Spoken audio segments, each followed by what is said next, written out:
The brave little tailor. One summer's day a little tailor sat on his table by the window in the best of spirits, and sewed for dear life. As he was sitting thus, a peasant woman came down the street, calling out, "Good jam to sell, good jam to sell." This sounded sweetly in the tailor's ears. He put his frail little head out of the window, and shouted, "Up here, my good woman, and you'll find a willing customer." The woman climbed up the 3 flights of stairs with her heavy basket to the tailor's room, and he made her spread out all the pots in a row before him.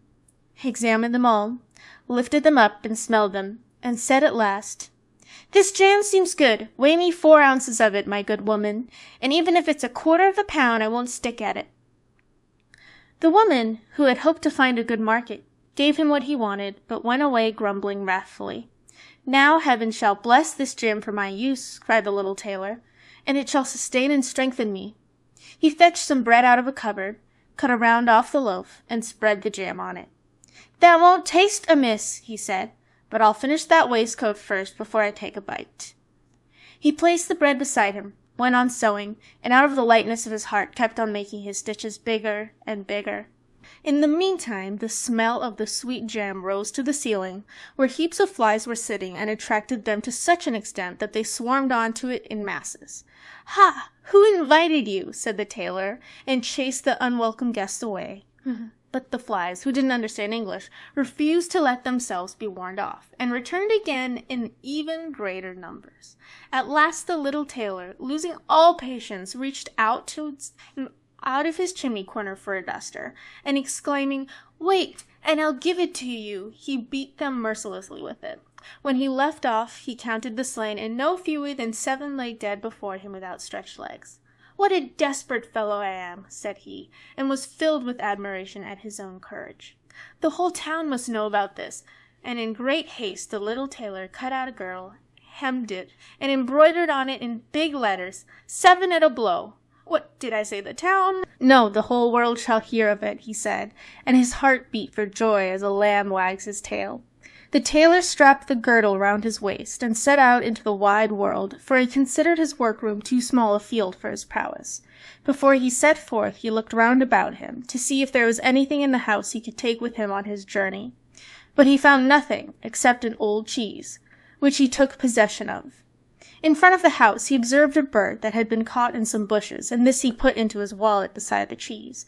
Then he went on his way merrily, and being light and agile, he never felt tired. His way led up a hill, on the top of which sat a powerful giant, who was calmly surveying the landscape. The little tailor went up to him, and greeting him cheerfully said, "Good day, friend, there ye sit at your ease viewing the whole wide world. I'm just on my way there. What do ye say to accompanying me?" The giant looked contemptuously at the tailor, and said, "What a poor wretched little creature you are." "That's a good joke," answered the little tailor, and unbuttoning his coat he showed the giant the girdle. "There now, you can read what sort of a fellow I am." The giant read 7 at a blow, and thinking they were human beings the tailor had slain, he conceived a certain respect for the little man. But first he thought he'd test him, so taking up a stone in his hand, he squeezed it till some drops of water ran out. "Now you do the same," said the giant, "if you really wish to be thought strong." "Is that all?" said the little tailor. "That's child's play to me." So he dived into his wallet, brought out the cheese, and pressed it till the whey ran out. "My squeeze was in sooth better than yours," said he. The giant didn't know what to say, for he couldn't have believed it of the little fellow. To prove him again, the giant lifted a stone, and threw it so high that the eye could hardly follow it. "Now, my little pygmy, let me see you do that." "Well thrown," said the tailor, "but after all, your stone fell to the ground. I'll throw one that won't come down at all." He dived into his wallet again, and grasping the bird in his hand, he threw it up into the air. The bird, enchanted to be free, soared up into the sky, and flew away never to return. "Well, what do you think of that little piece of business, friend?" asked the tailor. "You can certainly throw," said the giant, "but now let's see if you can carry a proper weight." With these words he led the tailor to a huge oak tree which had been felled to the ground, and said, "If you are strong enough, help me to carry the tree out of the wood." "Most certainly," said the little tailor. "Just you take the trunk on your shoulder. I'll bear the top and branches, which is certainly the heaviest part."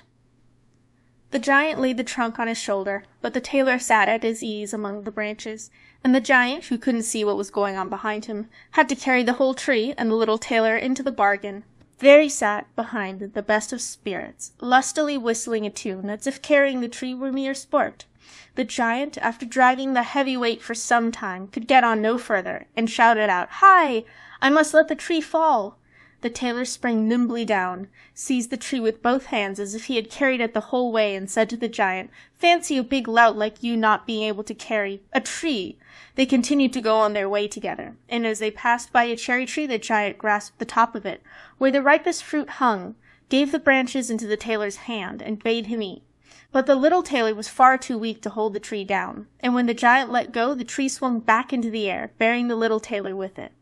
When he had fallen to the ground again without hurting himself, the giant said, "What, do you mean to tell me you haven't the strength to hold down a feeble twig?" "It wasn't strength that was wanting," replied the tailor. "Do you think that would have been anything for a man who has killed 7 at a blow?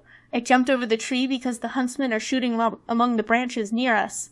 "Do you do the like if you dare?" The giant made an attempt, but couldn't get over the tree, and stuck fast in the branches, so that here too the little tailor had the better of him.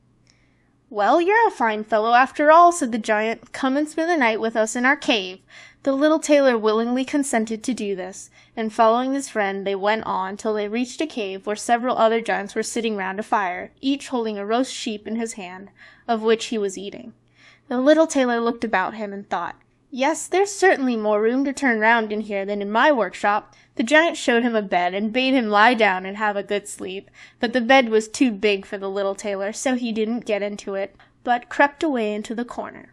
At midnight, when the giant thought the little tailor was fast asleep, he rose up, and taking his big iron walking stick, he broke the bed in two with a blow, and thought he had made an end of the little grasshopper. At early dawn the giants went off to the wood, and quite forgot about the little tailor, till all of a sudden they met him trudging along in the most cheerful manner. The giants were terrified at the apparition, and fearful lest he should slay them, they all took to their heels as fast as they could. The little tailor continued to follow his nose, and after he had wandered about for a long time, he came to the courtyard of a royal palace, and feeling tired he lay down on the grass and fell asleep. While he lay there, the people came, and looking him all over read on his girdle, 7 at a blow. "Oh," they said, "what can this great hero of 100 fights want in our peaceful land? He must indeed be a mighty man of valor." They went and told the king about him, and said what a weighty and useful man he'd be in time of war, and that it would be well to secure him at any price. This counsel pleased the king, and he sent one of his courtiers down to the little tailor to offer him, when he awoke, a commission in their army. The messenger remained standing by the sleeper, and waited till he stretched his limbs and opened his eyes, when he tendered his proposal. "That's the very thing I came here for," he answered. "I am quite ready to enter the king's service." So he was received with all honor, and given a special house of his own to live in. But the other officers resented the success of the little tailor, and wished him 1,000 miles away. "What's to come of it all?" they asked each other. "If we quarrel with him, he'll let out at us, and at every blow 7 will fall. There'll soon be an end of us." So they resolved to go in a body to the king, and all to send in their papers. "We are not made," they said, "to hold out against a man who kills 7 at a blow." The king was grieved at the thought of losing all his faithful servants for the sake of one man, and he wished heartily that he had never set eyes on him, or that he could get rid of him. But he didn't dare to send him away, for he feared he might kill him along with his people and place himself on the throne. He pondered long and deeply over the matter, and finally came to a conclusion. He sent to the tailor and told him that, seeing what a great and warlike hero he was about to make him an offer. In a certain wood of his kingdom there dwelled 2 giants who did much harm. By the way they robbed, murdered, burned, and plundered everything about them. No one could approach them without endangering his life. But if he could overcome and kill these 2 giants, he should have his only daughter for a wife, and half his kingdom into the bargain. He might have 100 horsemen too to back him up. "That's the very thing for a man like me," thought the little tailor. "One doesn't get the offer of a beautiful princess and half a kingdom every day." "Done with you," he answered. "I'll soon put an end to the giants, but I haven't the smallest need of your 100 horsemen. A fellow who can slay 7 men at a blow need not be afraid of 2. The little tailor set out, and the 100 horsemen followed him.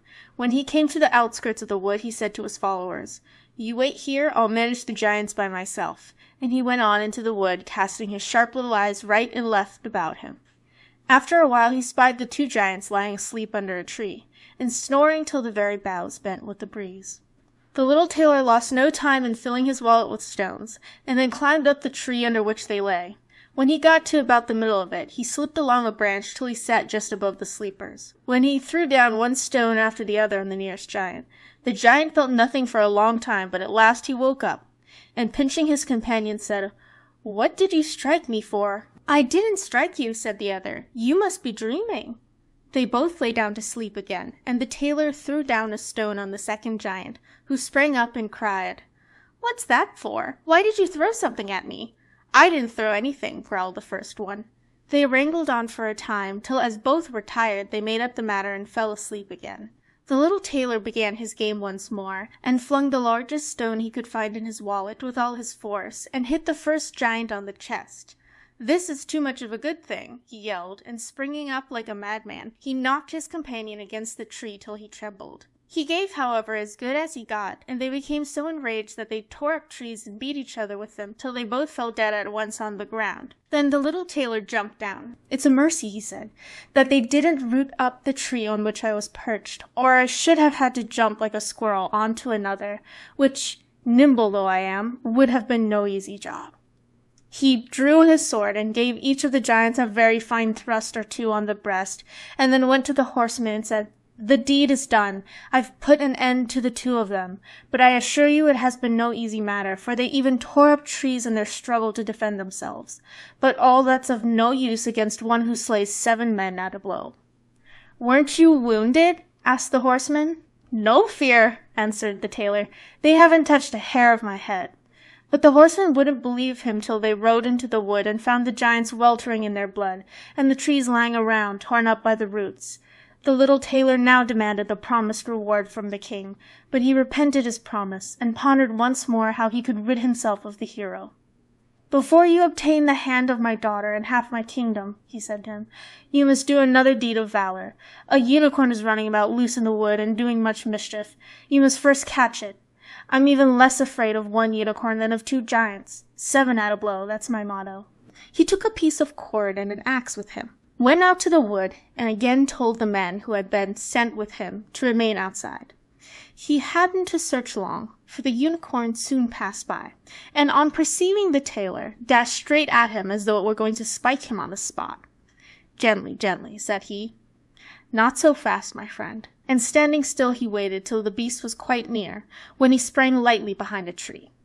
The unicorn ran with all its force against the tree, and rammed its horn so firmly into the trunk that it had no strength left to pull it out again, and was thus successfully captured. "Now I've caught my bird," said the tailor, and he came out from behind the tree, placed the cord round its neck first, then struck the horn out of the tree with his axe, and when everything was in order led the beast before the king. Still the king didn't want to give him the promised reward, and made a third demand. The tailor was to catch a wild boar for him that did a great deal of harm in the wood, and he might have the huntsman to help him.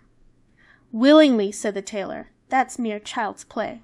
But he didn't take the huntsman into the wood with him, and they were well enough pleased to remain behind, for the wild boar had often received them, in a manner which did not make them desire its further acquaintance. As soon as the boar perceived the tailor, it ran at him with foaming mouth and gleaming teeth, and tried to knock him down. But our alert little friend ran into a chapel that stood near, and got out of the window again with a jump. The boar pursued him into the church, but the tailor skipped round to the door, and closed it securely. So the raging beast was caught, for it was far too heavy and unwieldy to spring out of the window. The little tailor summoned the huntsmen together, that they might see the prisoner with their own eyes. Then the hero betook himself to the king, who was obliged now, whether he liked it or not, to keep his promise and hand him over his daughter and half his kingdom. Had he known that no hero warrior, but only a little tailor stood before him, it would have gone even more to his heart.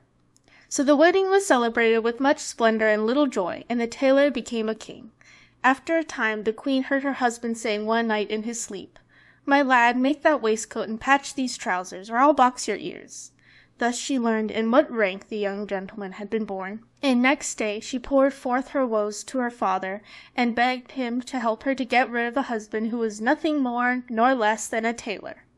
The king comforted her, and said, "Leave your bedroom door open tonight. My servants shall stand outside, and when your husband is fast asleep they shall enter, bind him fast, and carry him on to a ship, which shall sail away out into the wide ocean.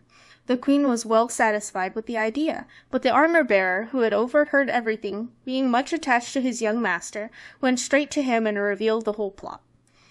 "I'll soon put a stop to the business," said the tailor. That night he and his wife went to bed at the usual time, and when she thought he had fallen asleep she got up, opened the door, and then lay down again. The little tailor, who had only pretended to be asleep, began to call out in a clear voice, "My lad, make that waistcoat and patch those trousers, or I'll box your ears.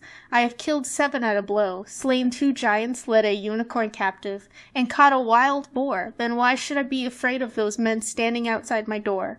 The men, when they heard the tailor saying these words, were so terrified that they fled as if pursued by a wild army, and didn't dare go near him again. So the little tailor was and remained a king all the days of his life.